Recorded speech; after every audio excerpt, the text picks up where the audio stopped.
Jadilah Tuhan kehendak-Mu, segala kuasa di tangan-Mu. Tolonglah Tuhan, aku lemah, jamalah aku, kuatkanlah.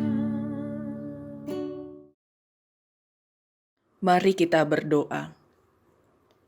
Tuhan, di tengah Minggu Paskah ini kami ingin bersekutu dengan-Mu dan di dalam doa bersama dengan saudara-saudara kami seiman.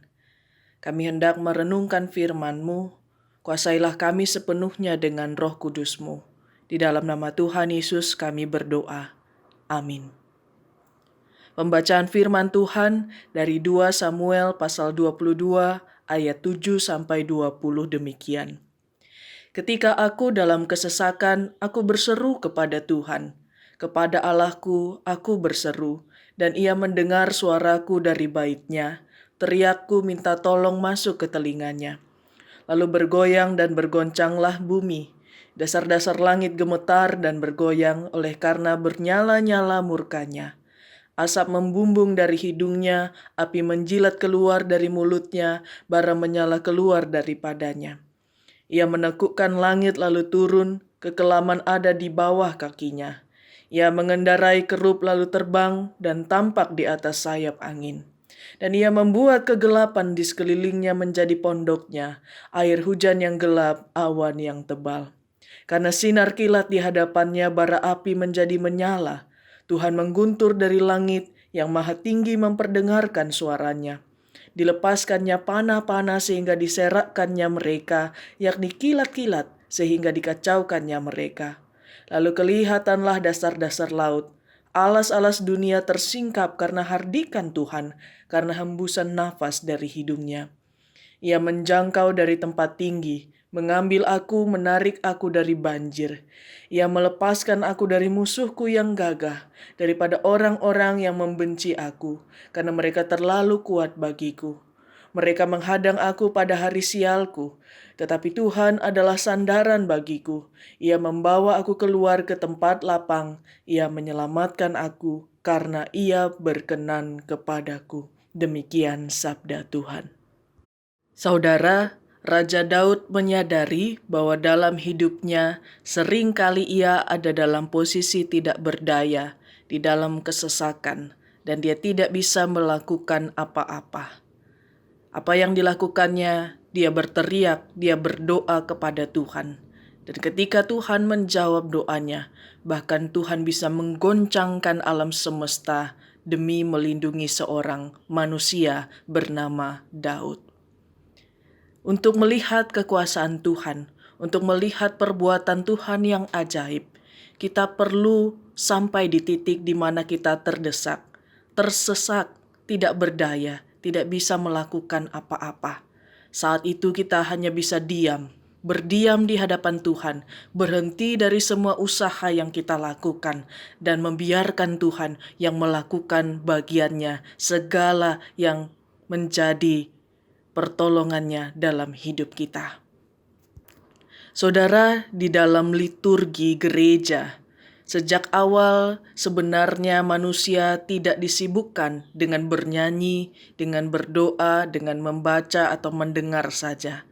Dalam hampir semua liturgi, ada bagian di mana umat dan semua pelayan harus diam, harus hening, harus berhenti, dan membiarkan Tuhan yang bekerja dan melihat Tuhan, menyaksikan semua perbuatan Tuhan, dan fokus pada apa yang dikerjakan Allah, bukan apa yang kukerjakan, bukan apa yang kami atau kita kerjakan.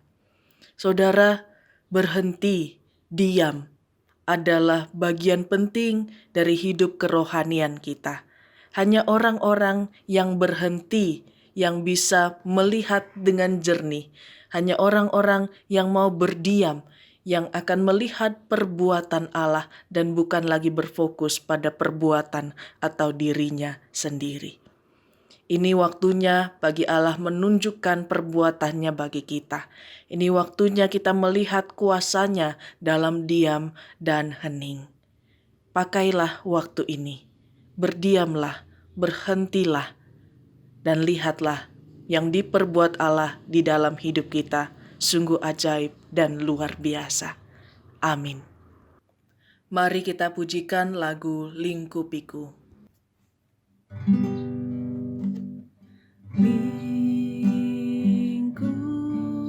Lingkupiku dengan sayapmu, naungiku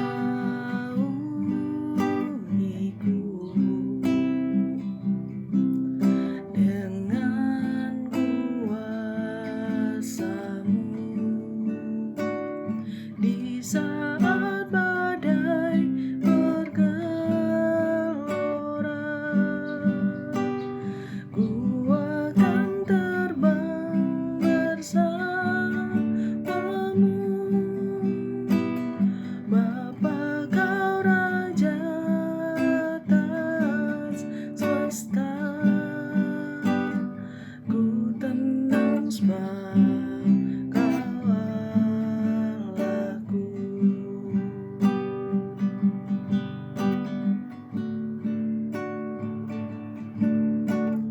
Jiwaku tenang dalam Kristus. Lihat kuasa-Nya dalam keheningan. Di saat badai bergelora, ku akan terbang bersama-Mu. Bapa, Kau Raja atas semesta, ku tenang sebab